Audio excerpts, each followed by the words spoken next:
Hey Fab Fam, it's Vinny B with Dead on Board Gaming, and I wanted to talk today about this weekend. I don't know if it's because it's Halloween or if there was a full moon, but we have our pitchforks out, and I wanted to discuss it. Because that's what I like to do. I like to talk about the community, the game, everything going on in it. I'm not a professional by any means on anything, so, again, this is all just my opinion. And let's go with it. So we're going to start with the UK Nationals. It was won by Matt Folks. I believe that's how you say his last name. If not, I apologize. I'm not trying to mispronounce your name by any means. So he comes from Magic for sure. He's actually a fairly known Magic player. He has a checkered past. I believe he was caught cheating. I didn't go super into the cheating thing, but I know he did lie to a judge once to get an extra promo of the Mario Kart flooded strand. I think the thing was going for like $200, $250, and he basically said he didn't get one. He got one. He got caught and caught a 18-month ban. That all being said, people that play Magic know him as being that. So, of course, he's under a microscope. And also, that means he is a seasoned card player and should know some of these things shouldn't be done. The fact he did them on camera, he just didn't care. Like, he was just playing the game. And I don't disagree with this. Again, it's like the game's between you and your opponent. I've seen some people that said that they wanted judges to step in every time there was an inconsistent move in a game. I can't disagree more with that. And the reason being is that this game has a complicated rule set, just like other games. Missed triggers and human error are part of why you lose games. It's the reason these games aren't 100% one-sided is because there can be a best deck. Now, who pilots it better? Who remembers the triggers better? Who doesn't miss this? When you have somebody come in and fix every single missed board state thing, it's an issue. Not to mention, I don't want to watch matches that stop every 3 seconds for a judge to step in and make sure things happen. I don't want to watch that. I don't want to play in that. If you do, I'd like, do you really want, like, when's if you get like 6 on-camera matches? Do you really want someone stepping in every 3 seconds, breaking the flow of the game? I don't understand that at all. Like, again, now, besides round 1, let's say about round 4, all these people should know what's going on. And if they miss something, it's missed. Now, I know there are rules for missing and not missing, but they're not even clear. At the calling, I've had and heard multiple different judges give multiple different rulings on missed embodiment triggers. Some say you can miss it. Some say you can't miss it. It's not a may. I know my LGS owner is in the camp that it's not a may, so you can't miss it. But at the same time, I feel... See, I have that old school Magic thing where, like, your triggers are your responsibility, and if you miss them, you miss them, especially if they're beneficial. Like, if they help you and hurt me, remember your triggers. Now, I know I do have a responsibility to keep the game state correct, and I understand that, but that doesn't mean I know how Briar works that well. Again, the game's complicated. Learning your hero is complicated. And if I've played Briar once in sealed at my pre-release, it doesn't mean I know how Briar works 100%, nor does it mean I'm going to remember your trigger that you're missing. Okay, so I want to get that out front. I do believe some things should be able to be missed, especially at higher levels. Now at an armory, I'm going to, like, you can make your embodiment a lightning token as you block on my turn. Maybe not that far, but I'm not going to hound you. But when we're at an REL where I'm paying $50 and we're playing for 10 grand, I expect you to know your triggers of your deck. And if you're going to miss them, you're going to miss them. Like, maybe that makes me sound shitty. And again, if you know me, it's not really the way I play. I'm very straightforward, in the game. But again, when I'm hyper focused, I'm not paying attention to your triggers. And if you miss them and we get to the end of turn or on my turn, or if you've already taken another action, in my opinion, they're missed. And again, we've had judges have multiple different rulings. We've had discussions. I know people think you can't miss them because they're not made triggers, which I can completely understand. But at the same time, they're beneficial. They're beneficial to you, and they're not beneficial to your opponent. So you should be responsible for them. So anyways, I want to at least go over round one, where he played, because there's a few things that did bother me at this level. Now, again, I did talk as if I would take advantage of things, but I don't. Like, especially like takebacks. Okay, he had a take back early in the game where he played a card. Well, he played two non-attack actions, main embodiment of lightning, and then played a card. Discuss why it had go again. Discuss the card with the opponent, and then picked it up and played another card. No.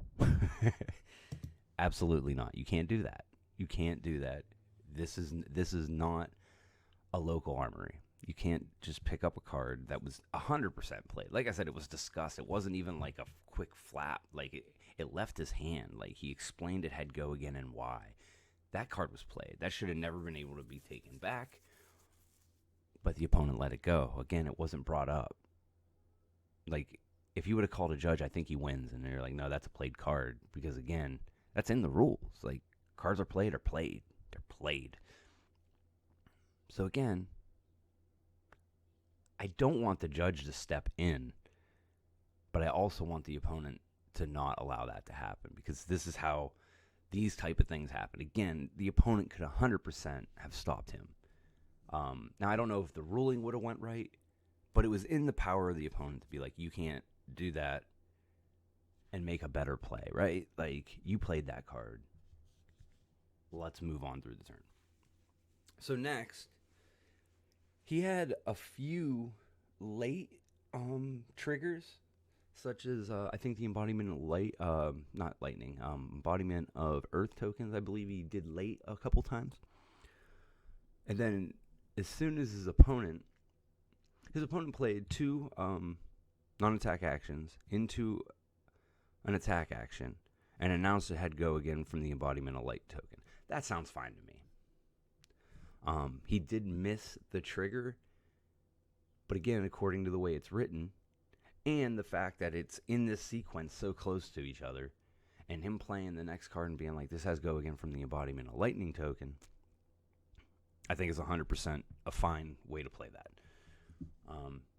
And again, I just got done saying how you should be able to miss triggers. So understand where I'm coming from is, like, that's not miss when you're in the middle of a sequence of plays and you're just like, maybe you didn't say trigger, but like you play this and you're like, it has go again from embodiment of lightning. You hit your trigger. You hit your trigger. So the opponent plays it that way. At least to my knowledge. Again, I watched it last night, went over it, took a couple notes. And Matt calls the judge immediately on a missed trigger. Judge comes in, rules it a missed embodiment of lightning trigger. Now I'm getting more confused on when you can miss and not miss triggers. Especially, again, when you go read it, it says that a trigger is missed once you don't discuss it, once it's relevant. Well, embodiment of earth tokens aren't relevant until blocking. So there's part of my issue, right? So, like, you can't make them on my turn. I'm not letting that happen. I'm calling the judge, and the judge is going to have to let it happen. You're not making those on my turn. Matter of fact, in my opinion, you miss embodiment of earth tokens after your next action. If you attack me, hit me, pitch, attack again, you missed one. Like, that's in my opinion. And I think that's the way it should be. Because, again, we can't have judges babysitting. But at the same time, you have to call a judge when it needs to be called. I just want to make that real clear that I do not agree that a judge should step in every 3 seconds. He is not a babysitter. And this game, in all competitive games, have an extra layer of human error in them, in my opinion. Like TCGs anyways. There are games that aren't. Like chess isn't that way. But this isn't chess either. Like and again, even chess has human error. If you make a bad play, like is it when you let go of the piece, that's it. You can't take it back. Like, let's get down to the root of duel games. It's chess, and like that's a rule in chess. Let's be real. So anyways, so he wins this, and the opponent doesn't get go again. This, in my opinion, was like the one. This was the egregious. Like this guy just like hose this opponent for no reason, especially when he's only calling judges when it benefits him. He's making moves and seeing what the opponent's going to allow without breaking the rules. But again, checking what do you do? That takeback was 100%. Will this opponent let me do this? In my opinion, because again, he's a seasoned card player that understands these angles and like little things like that. Now he has an idea of the leniency of his opponent, and now he gets to step in and kind of play towards it. Then notices that, and he's like, I have no leniency. So now he changed the dynamic of the game right then and there, in my opinion. And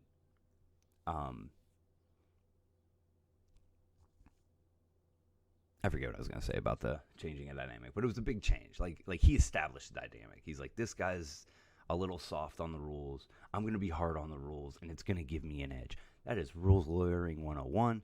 Not that it's completely illegal, but it is a very poor sportsmanship move.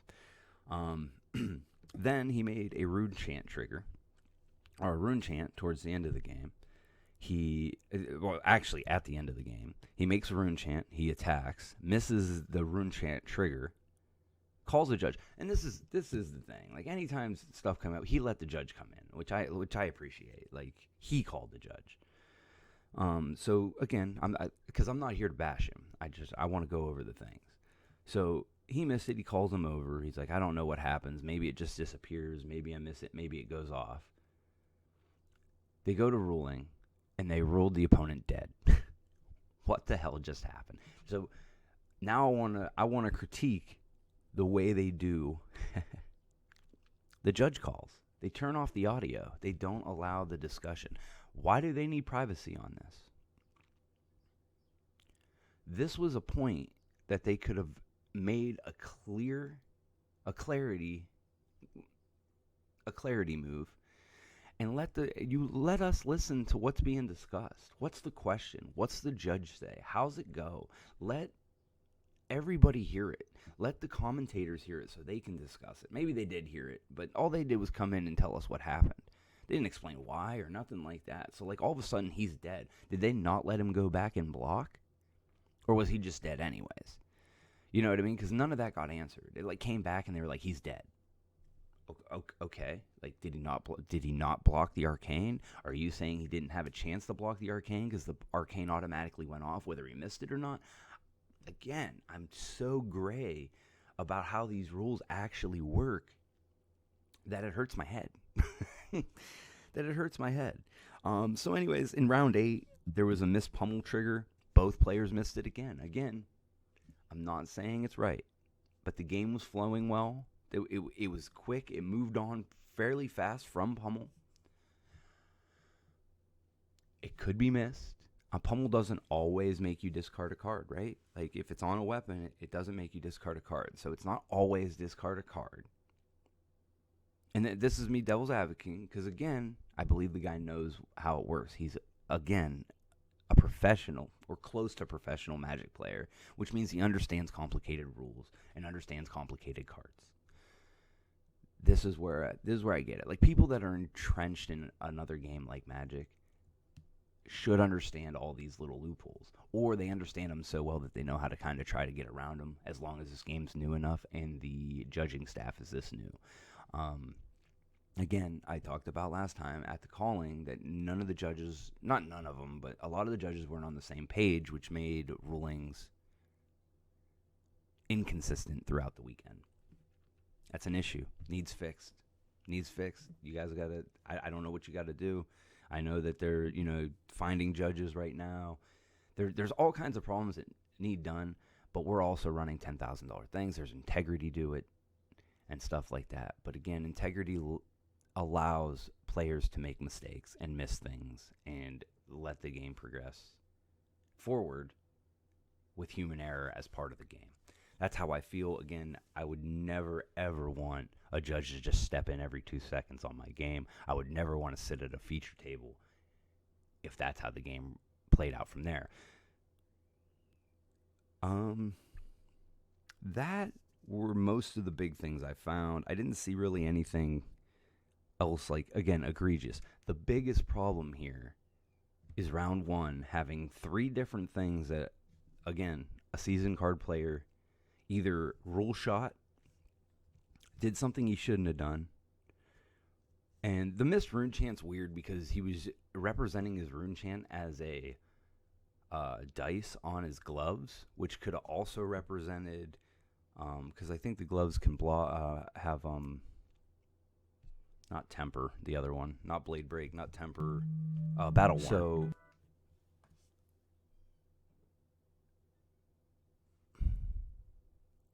So I believe they have battle warn. So one counter on there could have been multiple things. So I can understand him missing it. But now at the same time, did he do it on purpose? I don't think he did. But did he? Did he plan on triggering that rune chant later? Like, what was the plan? Because his opponent caught that and was like, I'm sorry to tell you, but you missed that trigger. And that's when the judge came in and then basically ruled that the guy died. And I just, again, I wish I could have listened to the conversation because I don't understand it. I really want to see a statement from LSS on what we need to do. I want to see what's going to happen going forward. I'd like to see these judges. I'd like to see the judge program widen more because we need better judges. Not better judges, just more knowledgeable judges, or the judges that are judging to be more knowledgeable. Again, at the calling I was at, it did seem like a lot of people didn't know the game very well at all. But again, I've talked about that in another video, and we got to move on to the next subject, which is the shots fired through the community from one said community leader to a podcast of people. You know what? Let's just say it. MTG Unseals took shots at the May the Zoo Be With You podcast. That's what happened. The critique, I think, might have been fair. That they talk too much about MetaZoo, and the fact that so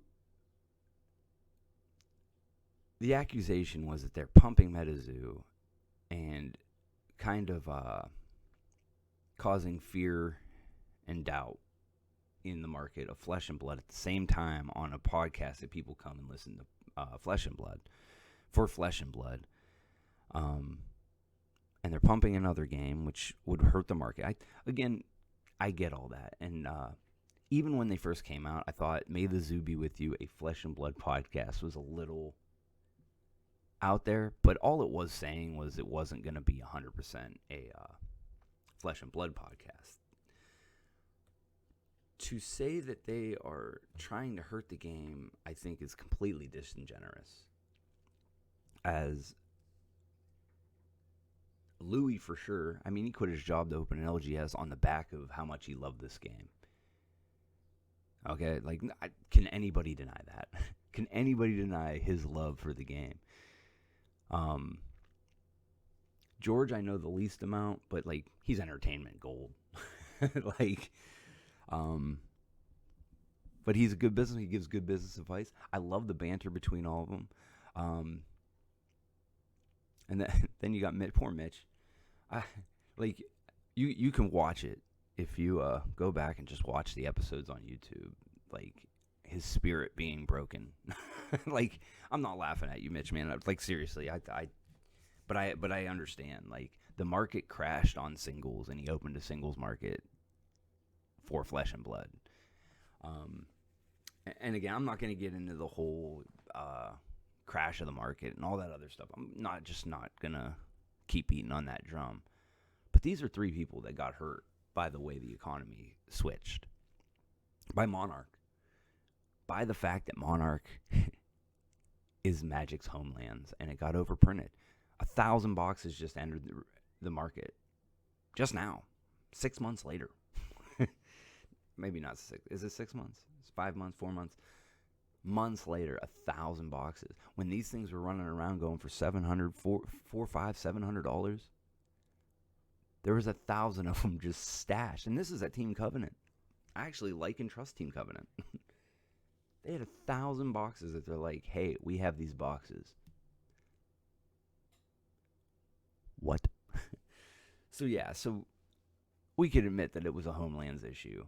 The Homelands issue was caused probably the same reason that the one in Magic caused. It's weird and like funny to me because these are the problems that happen to the biggest game, the biggest TCG ever, right? Well, I guess you can argue Pokemon, but Pokemon's an IP and not so much a card game. I do think the critique that they should be two different podcasts is very true. And now, granted, when they made it, I think they gave themselves an option to be able to pivot from a bad market into something popular, or just was giving them a reason to talk about something that was on fire like Flesh and Blood was before it. But again, I don't think I just don't agree with the call out that they're purposely hurting the game or whatever, the pump and dump. And then when you go and listen to more things, like one of the comments said during a live stream was, I got tired of hearing the negativity about the game. Well, there's negative stuff about the game, man. Just because you're tired of hearing about it doesn't change the fact that these store owners are being hurt. Again, Mitch can't open product because he can't make money on it, right? That's an issue.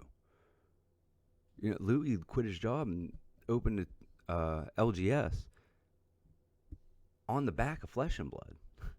Flesh and Blood's market's not great, so moving on. Got it, right? Again, maybe they should do a second podcast and let this focus on it, but I can't blame them for having a negative outlook on the game when it's actually hurting their livelihood. Right? Like, I believe it'll all be fixed and stuff like that, but and I can get behind. It did get kind of tiresome every week hearing nothing but doom and gloom on the game and the company. I can agree with that. But it doesn't change the fact that their opinions are valid. What they're saying is valid. And it's scary. It's a scary thought that 3 people that entered this,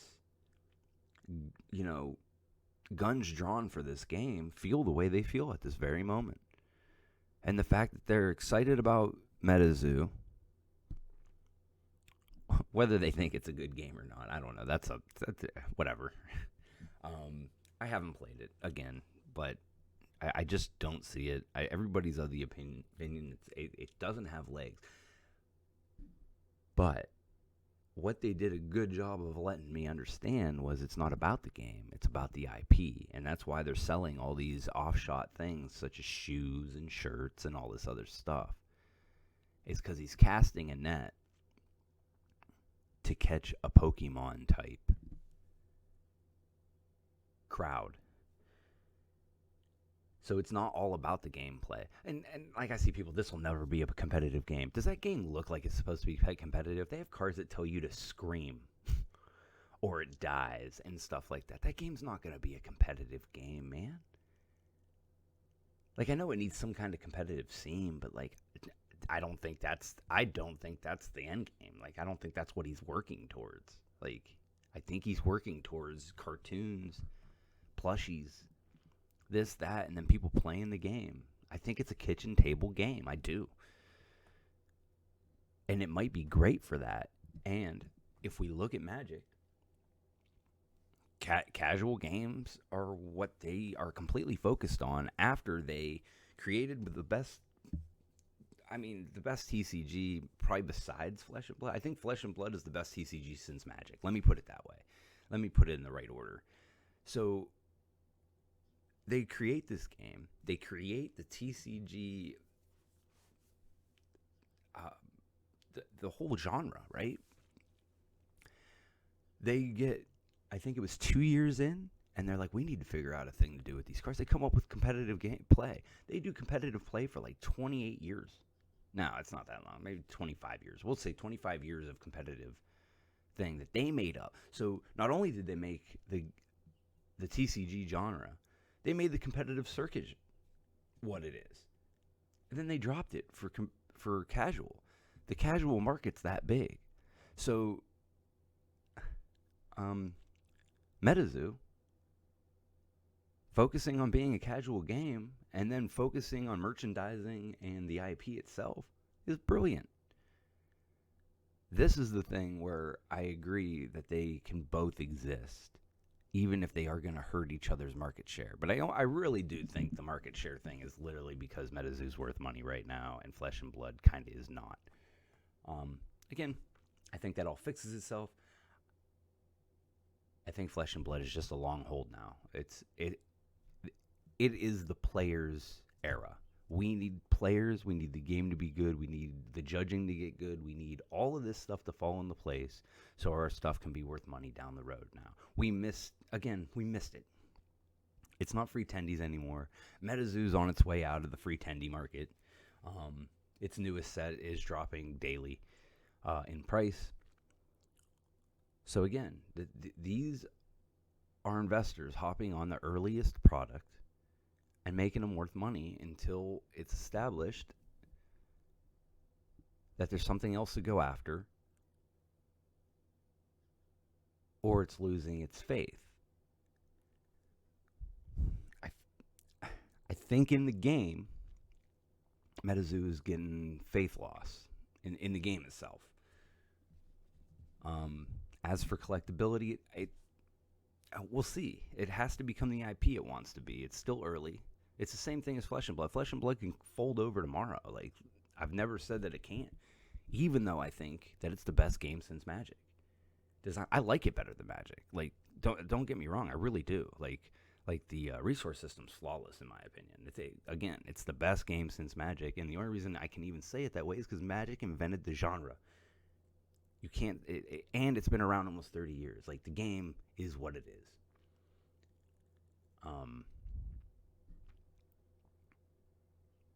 But yeah, I don't know why I got on that tangent. I just don't like that our community is starting to fight inside itself.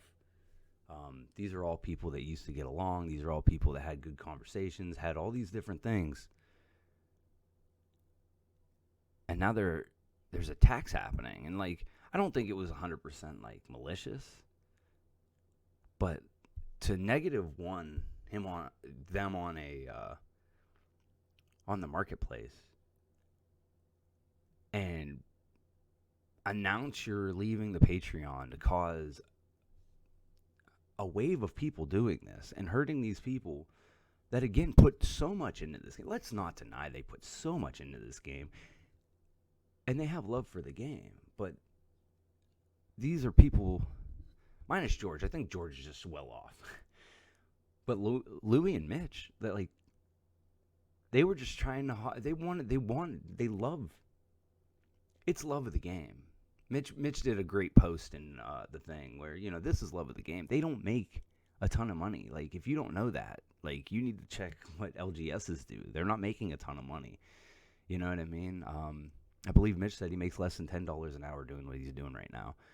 And the fact that he can't open Flesh and Blood product due to just losing money the minute he does it, and the fact that he's an online-only store and can't sell boxes, I mean, rock meet the hard place. Like I said, I feel bad for Mitch. Like, he's in a bad spot when he hopped in really trying to do this. So I guess I say all that just to say is I can't blame them for picking up a game that has the market more so, that has the market like the market they entered for Flesh and Blood, right? They decided to do this because the game had good returns. It's a great game that they believe in and believe it'll go forward. I don't think I hope that none of them thought that it was always going to be a ton of money, because there's no game that can do that for years. Okay? This game lasts 5-10 years. I'm on the 1K, right? like 10 years from now, if you have a Mon first edition box closed, I could see it being up there. But that's 10 years from now. Again, we missed the tendies. The fact that Mon is basically Homelands and was overprinted for the demand and is completely checkmarked now. The fact that Team Covenant came out with 1,000 boxes. I understand their worry, but I also understand not wanting to tune into a Flesh and Blood podcast every week to listen to it be bashed and then prop up this game that, again, I didn't play it, but I don't think it's even close to a game like Flesh and Blood. Like, again, cast that wide net, get your IP. I don't think people are sticking around for the game for years. Other things, yes. But we'll see. And I'm going to cut it off here, man. I've been rambling on for way longer than I wanted to. And I want to know what you guys think. Let me know in the comments below. Do you agree with me on any of this stuff? Do you disagree? I have no problem with either of them. Again, this is just my opinion. I am not fighting for either side. Whether it's on... I'm not fighting for either side. I think they're both great inclusions to the community. I think they've all done amazing things for the game. Louis' content's been around forever. It's been a big thing. The problem with Louis' content is he gets to watch the market crash more and more every week, which, of course, is going to cause some doubts and things like that. And if they don't talk about that on their podcast, they're not doing what they're supposed to do on a podcast, right? They can't sit here and tell me the game's amazing when it's not, or the market's amazing when it's not. They can't do that and be a credible piece of this community, right? So put down the pitchforks, guys. Let's take a minute. There's been some okay discussion, but I really think the pitchforks need to come down, because there's a lot going into all this. And I would just like to see it handled in a peaceful and things. Again, this is the best community in gaming, and I don't want to see it change from that at all. And this weekend really kind of had everybody showing their teeth. And again, this community's great. We don't need it, guys. So again, I'm going to go ahead and leave you guys with that. Please let me know what you guys think. I've been rambling forever. I hope this is okay and coherent. If it's not, what am I going to do? But again, I thank you guys. As always, thank you for being the best community in gaming, and I will catch you guys next time. Have a good one.